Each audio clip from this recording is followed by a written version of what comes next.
Liberty training with the boys. First up was Freddie, my off-the-track thoroughbred, little unicorn. He's fabulous, honestly, wasn't scared of nothing. Interesting thing about him is he's not a fan of doing things without lead ropes and bridles and bits.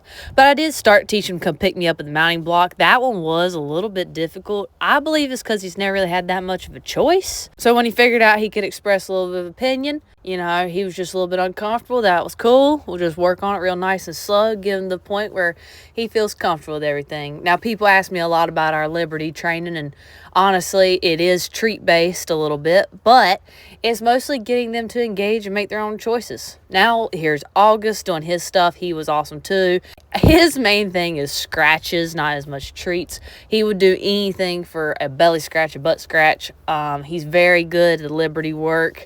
He has a great time with it. Versace was the most interesting one. So Versace is my bolter. He's gotten a lot better, but I thought it was a good idea to let him choose to interact with scary objects or not and to stand by me because he does have a very high freeze response. So I was curious to see what he would do if he had more of a choice. I did find that if he was allowed to walk away from the scary objects, it was a little bit less of a big deal. And he chose to come back and engage with me, which was great, which was the whole point. Now, Versace is broke to saddle and broke to sit on, so I made the choice to get on him with no tack, which, you know, smart choice. That's debatable, but he did well. Here's where we started to have a bit of a interesting discussion. So I've sped it up, way up. He did not want to interact with this teddy bear whatsoever.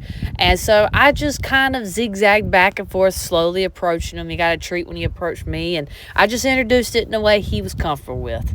So I got back up on him again with no tack. He did fantastic.